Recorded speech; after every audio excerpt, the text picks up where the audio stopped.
El mero hecho de tener que evocar los recuerdos que me trae este lugar me produce un intenso sentimiento desagradable, me pone nervioso. Este lugar de aquí atrás es mi colegio de la infancia, el colegio en el que yo pasé desde el primer momento que fui escolarizado hasta tercero de la ESO, curso en el que repetí. Y mis padres, con muy buen criterio, aunque puede que un poquito tarde, decidieron cambiarme de lugar.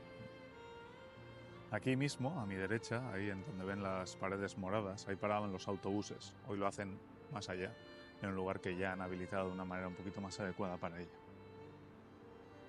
En una mañana lluviosa de un octubre, yo venía en ese autobús. Aún estaba oscuro, lloviznaba, el autobús estaba saturado con una humedad que era claramente palpable, que yo notaba en mi rostro. Todos los cristales estaban empañados y no se podía ver el exterior. Y a mi alrededor había un jolgorio, unas risotadas, un juego incoherentemente alegre de todo el resto de los niños, mientras en la radio sonaba a un volumen innecesariamente alto la estomagante canción Torero de Chayanne. Y para mis adentros yo me preguntaba, ¿por qué? ¿Por qué semejante estridencia? ¿Por qué tanta contradicción? ¿Por qué nadie se da cuenta de que no es momento ni de jolgorios ni de estridencias, que la música está demasiado alta, que no concuerda con la situación? Son las 8:30 de la mañana, y lo suyo es mantener un perfil tranquilo, bajo. Ese día me di cuenta de que las sensibilidades internas, las coherencias, la obligación de rendirse, de consagrarse a los propios apetitos, no de manera inelegante, sino en genuina conciencia, es una aventura estrictamente individual. Naturalmente, la elaboración del pensamiento vino muchísimo más tarde. Pero lo que sí que puedo confirmarles es que a partir de ese momento yo empecé a ausentarme voluntariamente del colegio. De manera más o menos, esquiva. Trataba de perder el autobús que me traía aquí al colegio y cubría los casi 10 kilómetros que separan este colegio de mi casa a pie. Durante las 2 o 3 horas que tardaba en recorrerlos, podía distraerme tranquilamente parándome a observar los árboles, me acercaba a observar los animales, los insectos que se alimentaban en las flores, y en última instancia tenía tiempo para estar en silencio conmigo mismo, cosa que este lugar al que venía no me permitía. Naturalmente, eso eventualmente hizo que mi rendimiento académico se desplomara, relativamente, cayera, lo suficiente como para que el Consejo de Educación del colegio considerara probablemente con buen criterio que debía repetir curso. Por suerte, por desgracia, aquello terminó por dar forma a una certeza que me acompañó durante muchos años, y es que yo estuve convencido durante muchos años, tantos como 20, de que era tonto del bote, de que mi problema no era de tener una sensibilidad superior o inferior, de tener una conciencia más o menos amplia. Yo estaba convencido de que mi problema era que era tonto del bote, y que mis opiniones, mis voluntades, mis apetitos, sencillamente estaban equivocados. Pero ese es asunto para otro vídeo. En este mismo lugar aprendí a temer a la autoridad.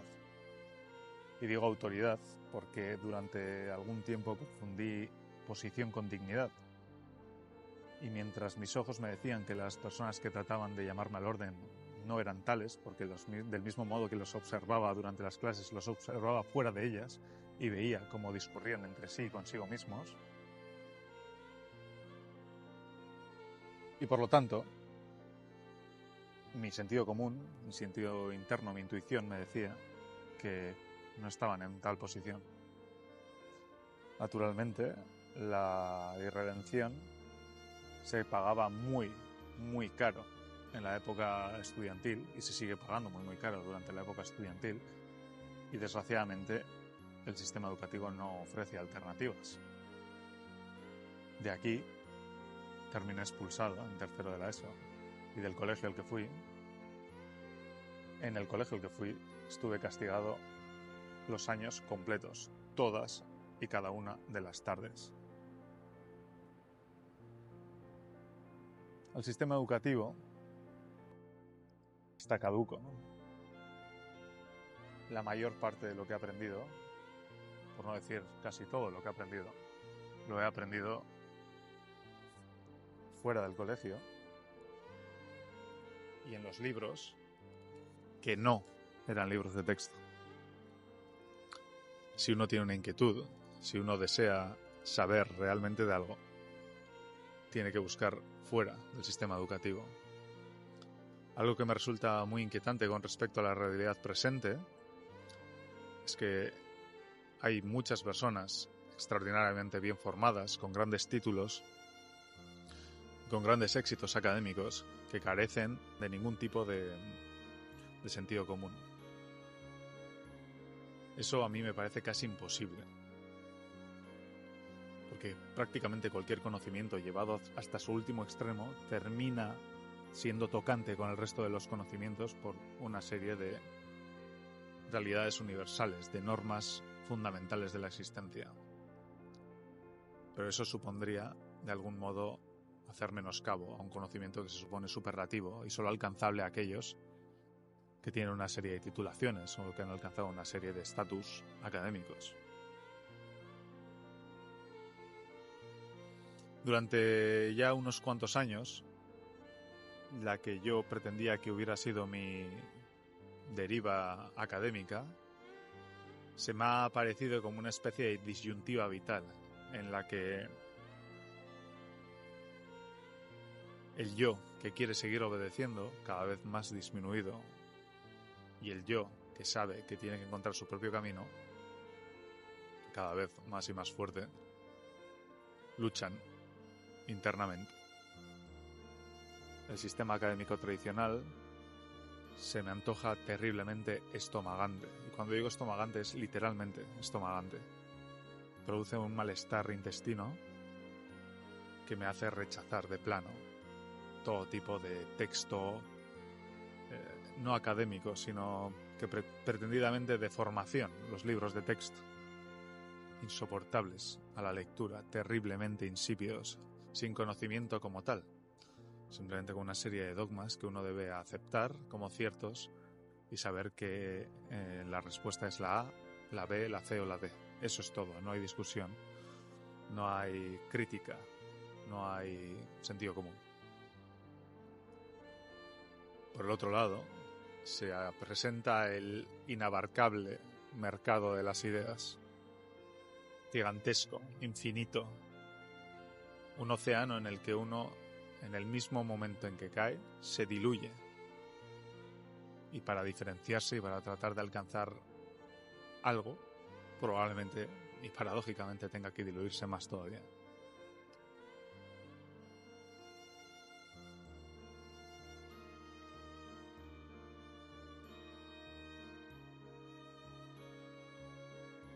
Me cuesta, sinceramente, encontrar algo realmente positivo que yo extrajera de este lugar.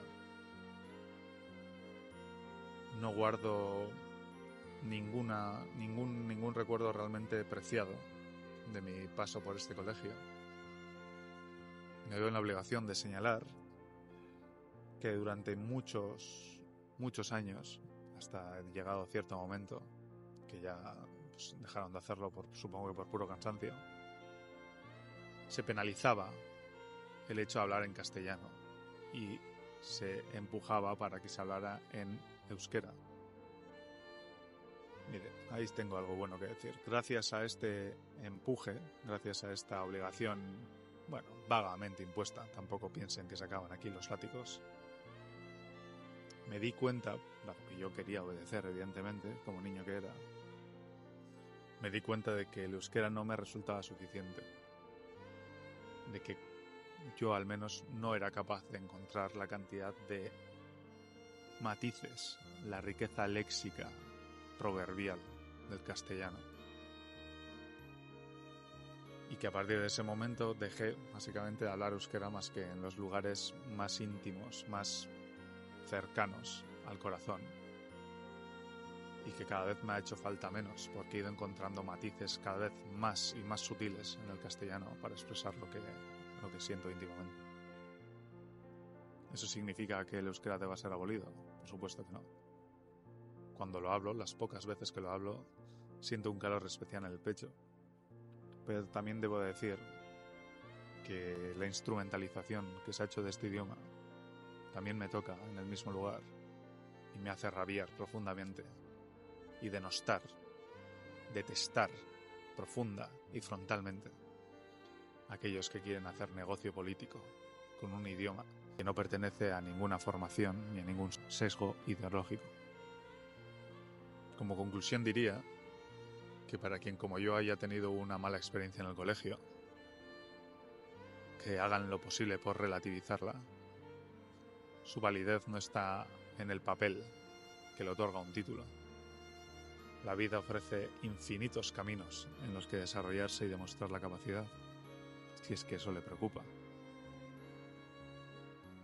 También es cierto que de alguna manera tenemos que organizarnos y clasificarnos y que por el momento no hemos encontrado una manera mejor y que sea ampliamente aceptada.